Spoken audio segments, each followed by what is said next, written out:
नमस्कार दोस्तों, कैसे हैं आप? मैं हूं गौरव और ये है ट्रांसफॉर्मेशंस। रिसेंटली बेंगलुरु के इंफ्रास्ट्रक्चर कंडीशंस के ऊपर काफ़ी लंबे एक तरीके से चर्चा या बहस हुई between the top political leaders as well as the top corporate leaders. अब ये बहस शुरू हुई जब बायोकॉन के जो ओनर हैं किरण मजूमदार शो, उन्होंने अपने ट्विटर पे, जिसको फिलहाल एक्स भी बोलते हैं, एक छोटा सा ट्वीट लिखा कि किस तरीके से फिलहाल जो बेंगलुरु की कंडीशंस हैं और इंफ्रास्ट्रक्चर इश्यूज़ हैं, गार्बेज पाइल्स हैं या ओवरऑल लंबे लंबे ट्रैफिक के जाम हैं या एक तरीके से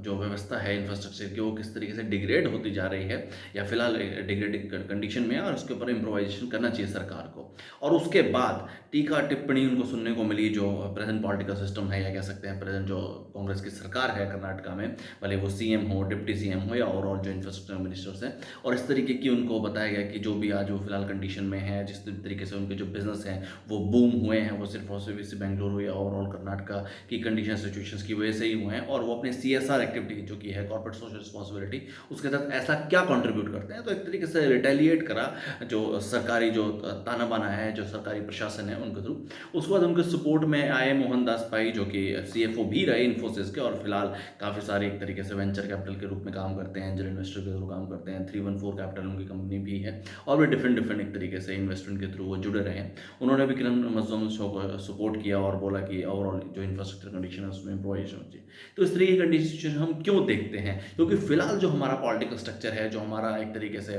पॉलिटिकल ताना बाना है, उसको इस तरीके की कंडीशन सिचुएशन से कोई लेना देना ही नहीं है। और एक दूसरा सवाल इस तरीके के कॉर्पोरेट लीडर्स के साथ भी है, मैं इसको चिन्हित नहीं करना चाहता क्योंकि ये दो लोगों ने तो एक तरीके से आवाज़ उठाने का काम किया है फिलहाल जो सरकारी कंडीशन है, सिचुएशन है। बट जितने भी हमारे इंफ्रास्ट्रक्चर जो इन्वेस्टर्स हैं, भले वेंचर कैपिटलिस्ट हैं या एंजल इन्वेस्टर्स हैं, ये हर तरीके की चीज़ों में इन्वेस्ट करते हैं। पर क्या इन्होंने इंडियन डेमोक्रेसी पे इन्वेस्ट किया? इन लोगों ने पिछले लगभग 10-12-15 सालों में काफ़ी सारे स्टार्टअप में बड़े बड़े लीडर्स को बनाया, नई नई कंपनीज में इन्वेस्ट किया, भले वो फूड टेक हो, भले वो इंफ्रा टेक हो, भले वो हेल्थ केयर सेक्टर में या और तमाम सेक्टर्स में हो। बट ऐसी एक भी ऐसी कोई स्टार्टअप है जिन्होंने इसके अंदर इस तरीके की जो डेमोक्रेसी ओरिएंटेड इश्यूज में काम करती हो या नई लीडर्स को डेवलप करने में काम करती हो या political as well as electoral जो स्ट्रक्चर है उसको ट्रांसपेरेंट एज वेल एज इस चीज़ को इंश्योर करती हो कि जो काबिलियत है जिन लोगों में, जिनके पास कोई विचारधारा है, जिनके पास कोई विजन है, जिनके पास कोई पर्सपेक्टिव है, जो कि एक नए विजन के साथ इस सिस्टम में आना चाहते हैं, उनको एज एन एक तरीके से फ्री ऑफ कॉस्ट कोई ट्रांसपेरेंट अपॉर्चुनिटी देने का काम किया हो।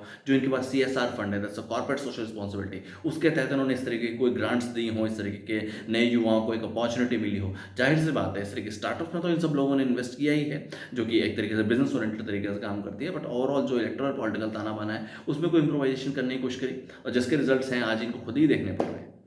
जय हिंद, जय भारत।